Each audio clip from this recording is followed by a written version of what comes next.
Olá, bem-vindo ao canal Falando Francamente, francamente com K, que é mais fácil de achar. Aqui nesse vídeo nós vamos falar sobre o capítulo 4 do livro Nutrição Comportamental. Nós já falamos, né, sobre capítulo 1, Fundamentos Teóricos, sobre análise e mudança de comportamento, tá aqui no canal. Atitude de comportamento alimentar, traço, determina as escolhas e consumo, que é o capítulo 2, também está aí.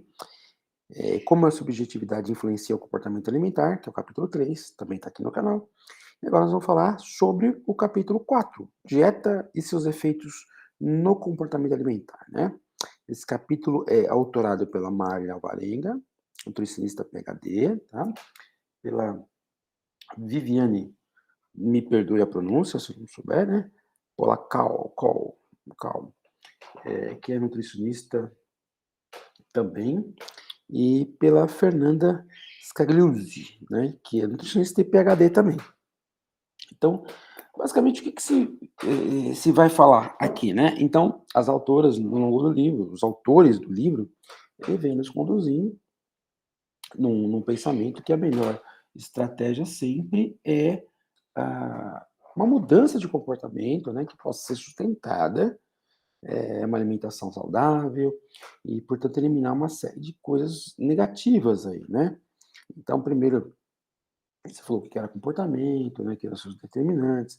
Depois, como a cultura, lá no capítulo 2, né, nossa subjetividade, ela, capítulo 3, desculpa, capítulo 2, né, tinha os determinantes de consumo, ligado ao sujeito, ligados ao alimento. O capítulo 2, o capítulo 3 era a subjetividade, como a cultura nos, nos moldava em termos de alimentação, na sociedade, e aí tinha aquela coisa negativa lá da mentalidade da dieta. E aqui elas começam, né, dizendo assim, olha, introdução, né, a introdução aqui do capítulo.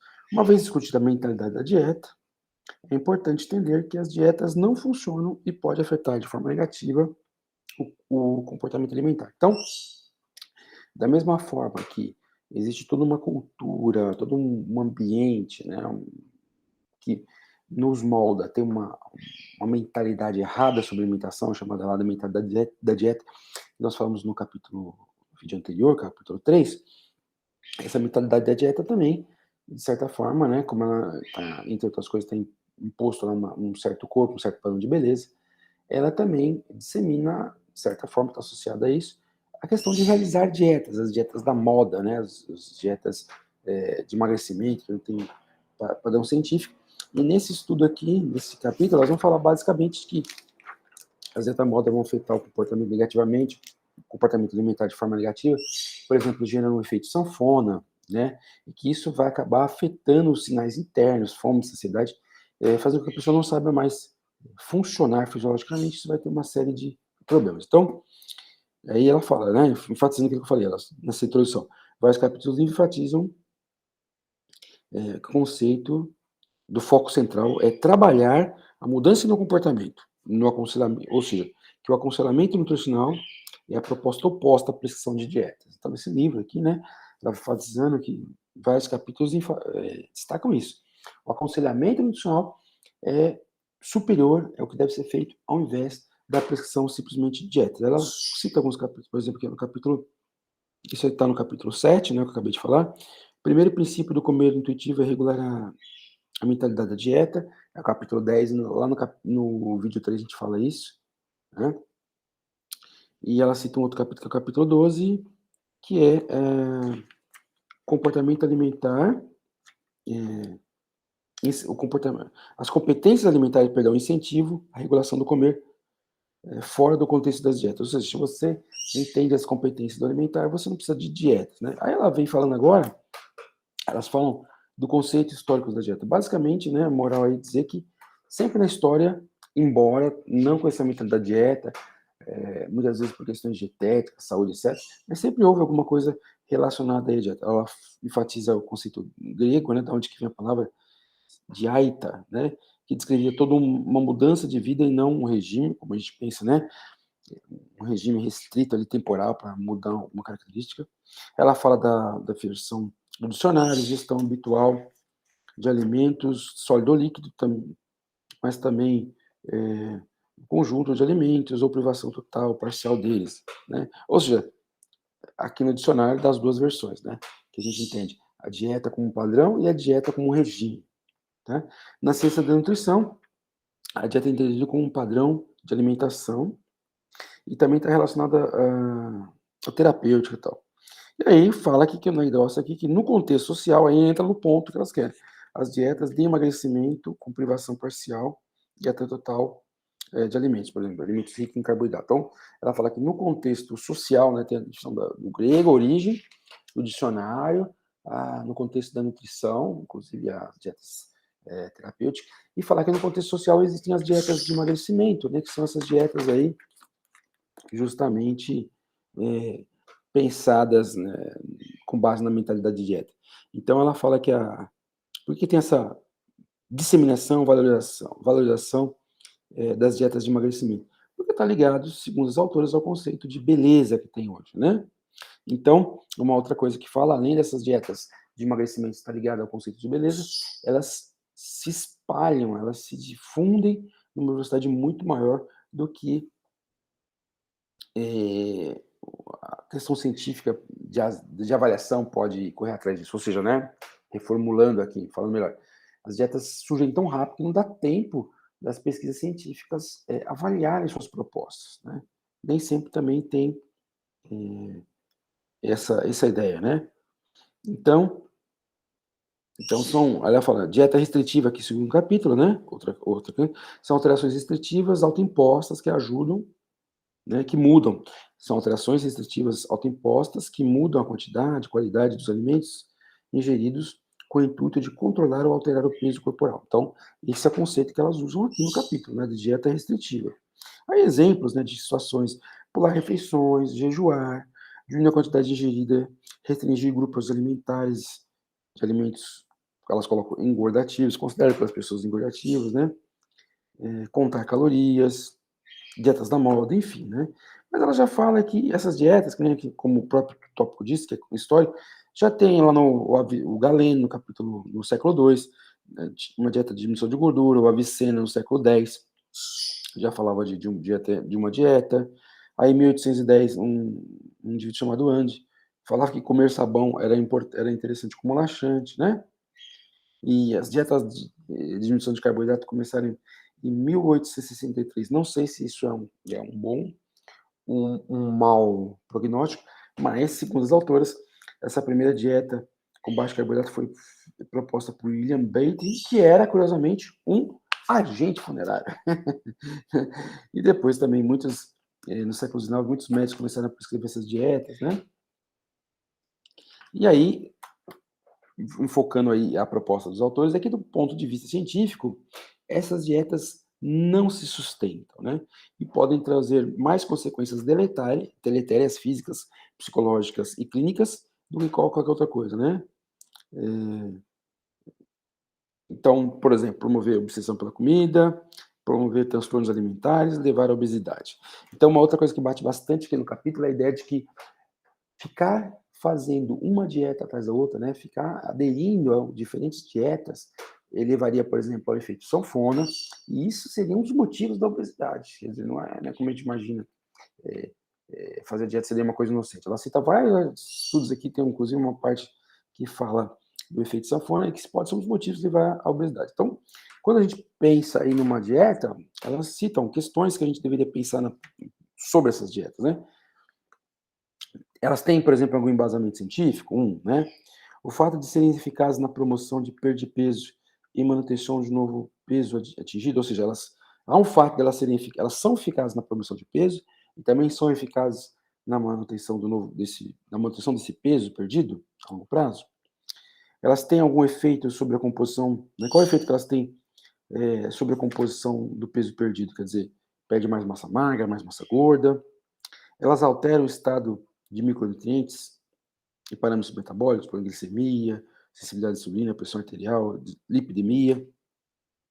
Essas dietas aí reduzem o risco de doenças cardiovasculares, elas afetam a fome, apetite e o bem-estar psicológico, se elas afetam a regulação do consumo e gasto energético. Ou seja, aqui elas citam, né, 7 tópicos que deveriam ser, na verdade, ponto de questionamento sobre dietas, tá? Ou seja, para tentar ver se essas dietas são boas ou não, né? E ainda avaliar uma outra coisa que elas falam, seria um oitavo, mas está fora dessas questões, é se essas dietas levam à alteração do comportamento alimentar. E aí elas começam a falar, o próximo item é, por que as dietas não funcionam, né? E basicamente aqui nesse tópico, tem uma série de fatores que justificam a partir das mudanças fisiológicas, por exemplo, redução do gasto calórico total, redução do gasto calórico de repouso. Então elas falam assim, por exemplo, né? Quantidade de estudos, ela cita alguns estudos, né? Potenciais causas para que essas dietas não funcionem. Alteração do metabolismo energético, composição corporal, aumento da eficiência calórica, ou seja, a pessoa fazendo dieta vai ficando mais eficiente em guardar as poucas calorias que está comendo, e se depois que a pessoa volta a comer normalmente, essa eficiência continua por um tempo, pode continuar. Gera um efeito sanfona, distribuição, distúrbios neuroendócrinos desencadeiam descontrole alimentar, né? Então aí, ó, alterações de aí ela vai falando alguns estudos, por exemplo, ela cita o estudo de Minnesota, que foi um estudo com 36 homens eutróficos, que por 6 meses fizeram uma dieta restritiva a ponto de perder 25% do peso corporal. E aí, com essas 25% do peso corporal com uma dieta restritiva, observou-se que esses indivíduos diminuíram em 39%, né, o gasto calórico absoluto diário e 16% o gasto energético de repouso por quilo, né? E aí houve um reganho de peso e houve transtornos alimentares, tá? Aí ela citou os estudos Biosfera 2 e tal, mas de modo geral, todos os estudos que eles citam, você vê que os passarinhos aí começam a amanhecer, os passarinhos ficam ativados, aí, né? Todos os estudos, eles sugerem que há alteração, né? Ela fala, ó, desses estudos que ela cita, conclui que as dietas reduzem o gasto energético por várias vias, resultando no reganho de peso, né? E aí elas dão uma advertência, alerta aos nutricionistas que a dieta quando eles utilizarem, nós nutricionistas, né, utilizarmos dietas hipocalóricas apenas pensando no valor do gasto energético total. Ou seja, se coloca lá uma dieta muito próxima do basal, né, ou simplesmente corta calorias, considerando só esse corte, presta atenção que isso pode ter um problema. Aí elas falam do efeito sanfona, né? Opa, a alteração. Ah, desculpa, ela já estava. Essa parte que eu estava falando aqui de alterações e tal, já era esse tópico. Aí elas vêm para esse tópico aqui, né? Efeito sanfona, weight cycling e eficiência calórica, né? E ela fala que o efeito sanfona, que é uma das teses que elas batem muito, que é muito interessante, que ele pode ser um dos males para o excesso de peso. Aí ela cita, por exemplo, um estudo de Brower, né, de 86, onde os cicladores apresentavam, quem ficava fazendo dieta e ficava ciclando, tendo efeito sanfona, né, os cicladores, que elas chamam, aumentava a eficiência alimentar, que eu falei, ganhava mais peso por calorias consumidas. A cada nova dieta, olha que interessante, a cada nova dieta que essas pessoas faziam, elas iam perdendo menos peso, e no final, elas tinham guardado, né, depois que dava errado lá, a última dia, elas tinham no corpo até 4 vezes mais energia do que quem não fazia efeito sanfona, segundo esse estudo aí de 86, tá? Aí ela citou os estudos, por exemplo, sobre, interessante, né, a questão do efeito sanfona em atletas que competem em categoria de peso, então ela fala de levantadores de peso e boxeadores, que eles ganham mais peso ao longo dos anos e que também parece que tem mais obesidade nesses grupos, né? Estudo sugerindo maior mortalidade sobre todas as causas em 15 anos, ao longo de 15 anos, né? Isso seria por hipertensão, gordura visceral, composição de tecido adiposo, resistência à insulina. Então, falando aí da efeitos negativos do efeito sanfona, né?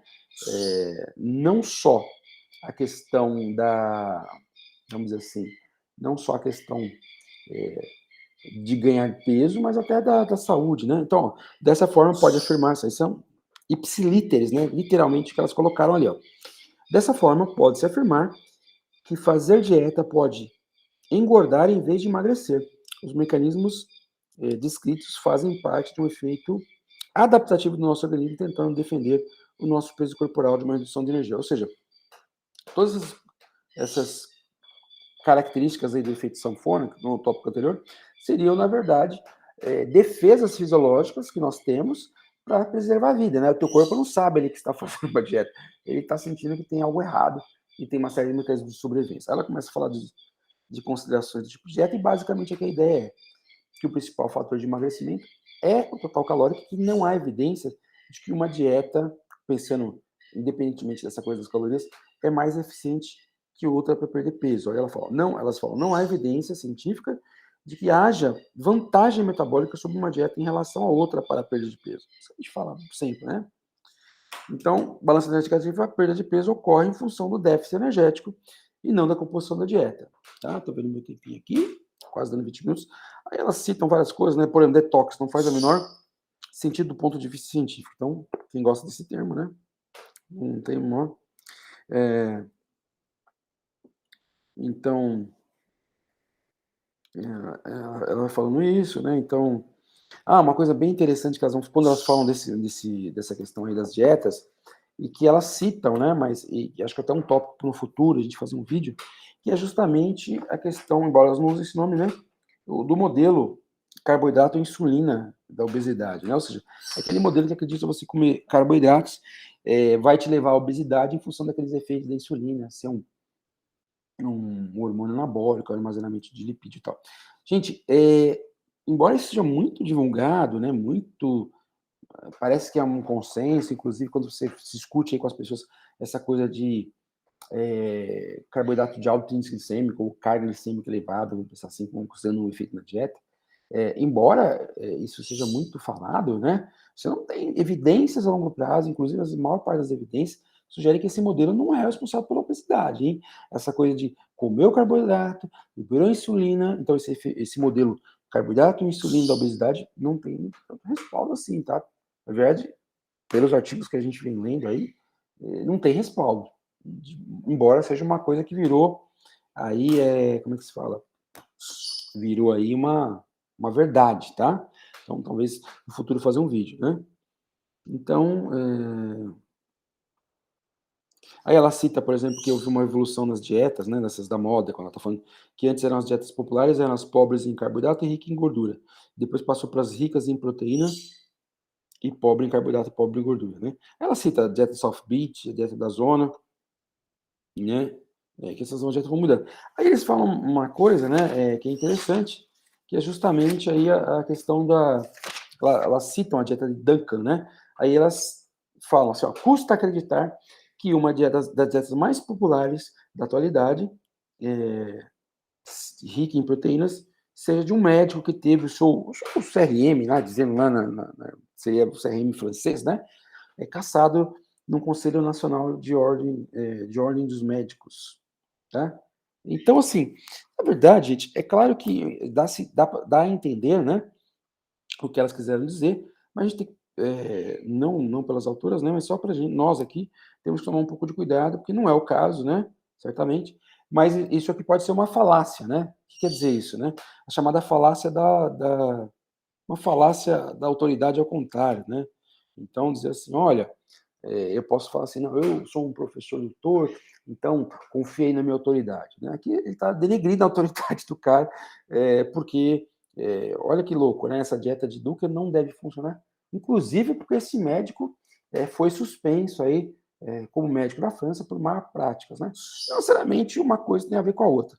Certamente tem, mas não necessariamente. Toma cuidado que em termos de argumentação lógica, isso não é real, não é, assim, correta em termos de argumentação. Né? Você falar, tá vendo? Aquele cara ali, ele teve uma conduta ruim, então a dieta dele é negativa. A dieta não funciona porque não tem respaldo, etc. Né? Pode até ser porque, não sei nem se ele tomou bronca lá, perdeu o CRM dele lá, francês, em função dessa dieta, mas cuidado que uma coisa não necessariamente traduz outra, então cuidado com essas falácias aí, né? E aí vem dieta e vício em comida, sendo que nessa parte a grande questão é tentar demonstrar, provavelmente, que há essa linha aí interessante. Assim, será que uma má alimentação, será que fazer dietas leva você a ficar viciado, ou seja, o alimento se torna um vício? E, inclusive, eles acreditam que não, né? Ela falou, não é, a visão, não é o que a nutrição comportamental crê, né? Não se crê que possa rotular a comida como viciante, né? Porque é algo que suporta a vida e não se restringe a determinados contextos, né? Contexto biológico. Não se restringe ao contexto biológico, tem que um contexto fisiológico, e tal. Porque aqui elas inclusive eles inclusive o critério da Associação Americana de Psiquiatria para determinar transtorno, doenças mentais, né? De doenças com drogas, né? Seria, opa, deu tempo. Seria você, por exemplo, tolerância, né? Necessidade de maior quantidade para ter o mesmo efeito, quer dizer, então a comida, para ser um vício, ela tem que causar tolerância, então, abstinência, né? Porque tem as drogas, usar uma quantidade maior por mais tempo do que se era a intenção, desejo pela substituição, a incapacidade de reduzir o uso, né? Mesmo que você quer substituir aquela coisa, mas você é incapaz, seria no caso da droga, né? Muito tempo procurando e consumindo a substância, ou recuperando seus usos. O uso da substância interfere nas atividades diárias, o uso da substância continua mesmo com o conhecimento dos seus efeitos deletérios. Então, aqui são os critérios que a Associação Americana de Psiquiatria usa, né? Ela tem que ter 3 desses 7 critérios a seguir para ser considerado, né, um manual de diagnóstico de doença mental. Para ter uns transtornos de vício de alimento, de droga, né, tá viciado, vamos dizer assim, são únicos. E aí eles dizem que, apesar de estudos animais sugerir que os animais podem se viciar em alimentos, né, no ser humano isso não tem tanta base, né, na verdade, nas pessoas suscetíveis, talvez a prática de dieta leve a um transtorno alimentar, não um vício, né? Mas leve a um transtorno alimentar, porque aí você entra a dieta, a fome e o apetite, né? É aquilo que a gente falou. Tem até inclusive no capítulo 2, né, desse livro, que fala bastante sobre fome hedônica, a fome fisiológica, que é o apetite, a fome e tal. Falava nisso, né, dos alimentos, de repente, altamente palatáveis, né, e altamente processados, levar um hábito negativo, né? Então, o que pode causar aqui, que eles estão falando que é que essas dietas podem levar à alteração da sensação de fome, do apetite, da saciedade, né? Então, não somente ser um vício, mas ser uma desregulação dos sinais internos, né? Então, transformando talvez um transtorno alimentar com base em tudo aquilo que já tem falado lá na ciclagem, no efeito sanfona, né? Então, aí está falando que as pessoas passam a ignorar os sinais internos, né? Confiar mais no quê? Confiar mais nessa coisa da dieta, que é justamente aquela parte ali inicial do vídeo que falou, se você tiver as competências alimentares, não, você pode confiar nos sinais internos, tal, e não num calendário, numa dieta, num procedimento fixo de, ó, come isso, dessa forma, nesse momento, o que vai, né, causar. Então, ela fala aqui, né, que a restrição, que nosso organismo pode ter evoluído para restrição num ambiente onde não tinha excesso de alimentação, mas que ficar fazendo isso, assim, entendeu? Num ambiente que tem excesso de alimento, pode ser complicado, né? Então, em indivíduos suscetíveis, a desregulação da fome e da saciedade pode ser a explicação, né, para os transtornos alimentares, né? Então, com base na fisiologia, pode haver então a ideia de que você tem lá um set point, né, um peso corporal adequado, e aí fazendo as dietas você quebra esse peso. Então, essas alterações de fome, saciedade, apetite, aquelas mudanças fisiológicas que a gente viu lá, de gasto energético, tudo, seria uma defesa do corpo para trazer esse set point, essa composição, esse peso corporal, para aquilo que o seu corpo acha como fisiologicamente mais adequado, tá? Então, aí elas explicam uma série de ideias, né, que fisiologicamente a gente foi preparado justamente, que ele está falando isso aí, para poder lidar com a privação de forma correta, mas sem morrer, né? Então, por isso todas aquelas... Então, vamos pensar assim, né? Existe na fisiologia aquelas explicações que a gente chama de mecanicistas, explicações dos mecanismos. Ah, então o tecido adiposo libera leptina porque tem isso, o mecanismo é assim. O GLUT4 sai na membrana porque afeta lá na vesícula após a sinalização do receptor tirosina quinase da insulina, ou no caso do exercício de contração. Enfim, esses são os explicações de mecanismo. E, como a gente já fala, tem aquela explicação teleológica, né, que eu já falei aqui no canal, que aquela teleologia é a ciência da finalidade. Então, aqui, elas tentam falar de uma perspectiva da seleção natural, para tentar pegar todo aquele quadro de alterações fisiológicas, a gente falou já, e e a possível consequência de um transtorno alimentar como o resultado de um organismo que foi preparado evolutivamente para sobreviver a crises. Então, isso é uma explicação teleológica, quer dizer, você pega uma série de dados comprovados ali e tenta juntar numa explicação final, num contexto, numa metanarrativa, numa narrativa do contexto, tá? Vou dizer assim, né? E aí, então, falando, tal, né?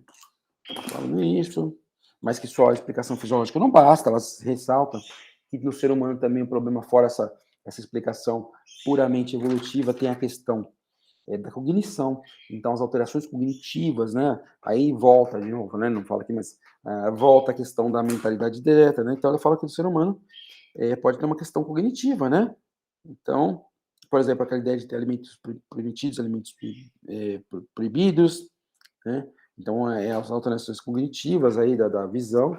Então, junto com essa explicação teleológica da fisiologia, tentando defender um peso da vida, tentando dar um entendimento disso. Ou seja, para o ser humano, todas aquelas alterações fisiológicas lá, que resultam no efeito sanfono, resultam nos indivíduos suscetíveis nos transtornos alimentares, teriam uma visão evolutiva na sobrevivência. Mas não só, porque no ser humano também tem a questão cognitiva, ou seja, que a gente vai aprendendo, alterando, né, com o alimento afeta.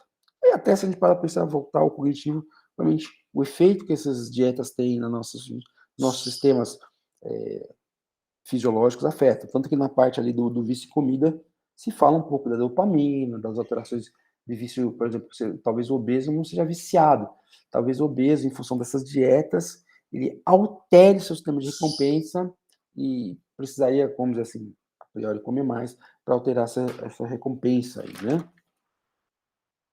Então, as dietas, compulsões alimentares, a gente está falando aí, né? Falando, ela volta a falar de alguns estudos, né? Então, por exemplo, volta a falar, ela falta no estudo de Panto, de 99, onde adolescentes, né, que faziam restrição calórica tiveram 18 vezes mais risco de desenvolver transtorno alimentar, tá? Fala no outro efeito, né, que um outro estudo da Polivi, não sei o nome, né, seria as consequências psicológicas da restrição alimentar, né? Ela fala nesse estudo, né? Ele cita que essas pessoas fazem as dietas com base na ideia que elas vão alcançar um peso saudável, né? E bem-estar, e que de forma geral, os autores, né? Ela diz, olha, que essa autora aí afirma, né? Que provavelmente o aumento da obesidade que a gente viu no Ocidente a partir da década de 70, 1970, reforça a ideia, né, de que essa mudança, né, que começou a ter na sociedade, a questão da dieta, que é o responsável, sim, pelo sobrepeso. Então, aqui elas citam esse estudo para bater uma tese que elas falam no capítulo, né? Que é justamente a questão dos transtornos, das alterações que podem estar ligado à obesidade, tá? Então, aí elas falam com algumas conclusões. As dietas engordam, trazem consequências clínicas e metabólicas desfavoráveis, né? Elas desregulam a sensação de fome, apetite e saciedade, trazem pensamentos obsessivos em relação ao alimento e peso, causam irritabilidade, letargia, mau humor, podem desencadear episódios de compulsão, precipitar transtornos alimentares em pessoas suscetíveis. Inclusive, elas citam também, né, de novo, aquele estudo do Minnesota, onde as pessoas chegaram a perder 25% do peso corporal em dieta restritiva, tinha aquelas coisas, que esses indivíduos, olha que interessante, eles ficaram mais irritados, briguentos, letárgicos, né? Perderam interesse em sexo, eles se tornaram focados em comida, colecionavam receitas, penduravam fotos de comida nas paredes, onde eles estavam lá fazendo as dietas, né? Inclusive mudavam os planos profissionais do futuro para ingressar em carreiras ligadas aos alimentos, roubavam comida, e quando foi permitido que eles comessem, ou seja, quando eles saíram desses 6 meses de estudos, eles relataram descontrole alimentar, tá? Então, aí os autores, elas terminam dizendo, né, por isso, o foco da nutrição comportamental é o aconselhamento nutricional e não a prescrição da dieta, né? Visando a verdadeira mudança do comportamento em relação com a comida e a relação com a comida, os quais podem garantir a manutenção efetiva de um peso corporal saudável. Então, elas terminam o capítulo da mesma, né, no mesmo ponto, um perfeito, né, fizeram uma viagem e terminaram onde elas começaram dizendo que o foco da nutrição comportamental é justamente a ideia de que não se deve enfocar aí na prescrição de dieta propriamente dita, né? Mas no aconselhamento, no conhecimento do que é a alimentação correta, etc. Eu até coloquei, não tem nada a ver essa imagem, né? Essa imagem não tem nada a ver com o capítulo, mas são aquelas ginásticas, aquelas aparelhos de ginástica passiva, que se a gente for parar para pensar, né, estaria para o exercício, assim como as dietas estão para a ginástica passiva estaria para exercício, para educação física, assim como as dietas da moda estão para nutrição. Não funcionam, né? E gera uma série de pensamentos errados aí. Tá ok? É isso aí, espero que tenham gostado aí, né? A gente sempre tenta falar os aspectos mais importantes de cada capítulo, embora não dá para falar tudo, né?